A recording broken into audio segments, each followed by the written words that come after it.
ओम नमः शिवाय। बच्चों, आज हम जानेंगे कि शिवरात्रि क्या है और हम क्यों मनाते हैं।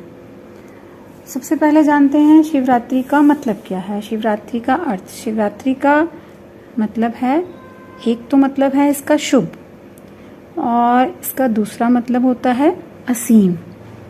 असीम मतलब जिसकी कोई सीमा नहीं हो सकती।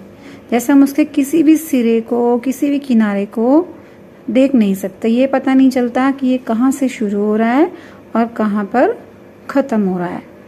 जैसे हम इसके आकार को, रूप को हम इसको देख नहीं सकते, हम केवल उसे महसूस ही कर सकते हैं, अनुभव कर सकते हैं हम उसका।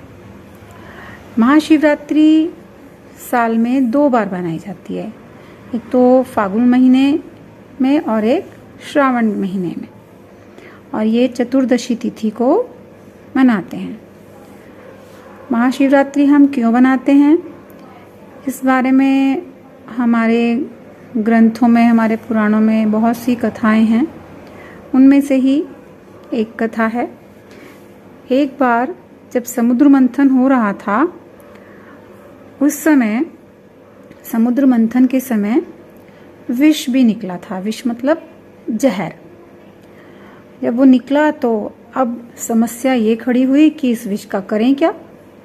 अगर इस विष को हम ऐसे ही कहीं भी डाल देते हैं तो वो इतना ज़्यादा खतरनाक था कि सारी हमारी पृथ्वी, सारा ब्रह्मांड, संसार, सब कुछ ही नष्ट हो जाता, सब कुछ खत्म हो जाता, कुछ ना रहता। तो अब इसका उपाय क्या करें। अब उपाय ये निकाला गया कि शिवजी ने कहा कि इसको मैं ग्रहण करूँगा, मैं लूँगा, मैं पीऊँगा। शिवजी ने उस विष को, जहर को पी लिया, लेकिन उसको अपने गले में ही रोक के रखा। गले में ही रोक के रखने के कारण उनका जो गला है, गर्दन जो है, वो नीली हो गई थी। इसी कारण उनको हम नीलकंठ का नाम भी देते हैं, तभी से उनका नाम नीलकंठ भी प्रचलित है। अब उन्होंने विष पी लिया तो उन्हें बहुत परेशानी हुई, बहुत ज़्यादा दिक्कत हुई। तो उनकी परेशानी को कम करने के लिए ऋषि मुनियों ने, देवी देवताओं ने, सभी ने बहुत पूजा अर्चना की, साधना तपस्या की, भजन कीर्तन किया, जिससे कि उनको शांति मिल जाए। इसीलिए हम आज भी शिवरात्रि मनाते हैं। और एक बात, कथा और भी है कि इसी दिन शिव और पार्वती का विवाह भी हुआ था, इसलिए इस दिन को हम महाशिवरात्रि के रूप में मनाते हैं।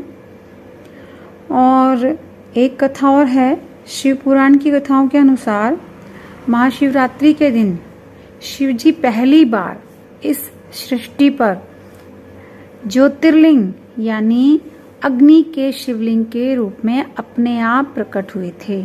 उनको जन्म देने वाला कोई नहीं था, अपने आप ही वो निकले थे। और वो इस तरह के शिवलिंग के रूप में थे कि उसकी शुरुआत और अंत का कुछ भी पता ही नहीं चल रहा था कि वो शुरू कहाँ से हो रहा है और वो खत्म कहाँ हो रहा है। शिवलिंग का मतलब हुआ एक ऐसा स्तंभ, एक ऐसा खंबा जिससे हम सहारा ले सकते हैं।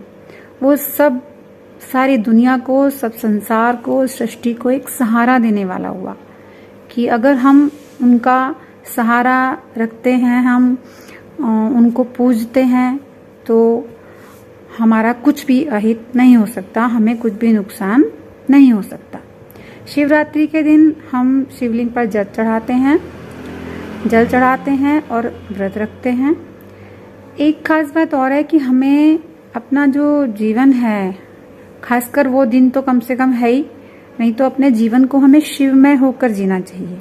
शिवमय होने का अर्थ क्या है कि जीवन को श्रेष्ठ तरीके से, अच्छे तरीके से, सही तरीके से जीना चाहिए।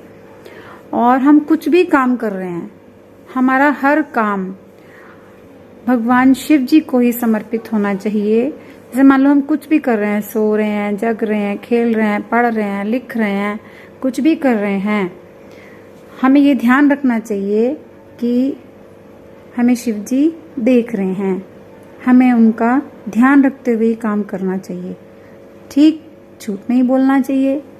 और अगर हम इस तरह से जीवन जिएंगे, कोशिश करेंगे कि हम सच की राह पर चलें, सही काम करें, अच्छे काम करें और शिव जी की पूजा करें, उनका ध्यान करें, तो हम जीवन में जो भी पाना चाहेंगे वो हमें मिल जाएगा। एक शांतिपूर्ण जीवन हम जी पाएंगे।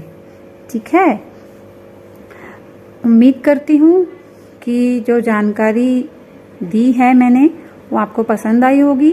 अगर पसंद आई है तो लाइक करें, सब्सक्राइब करें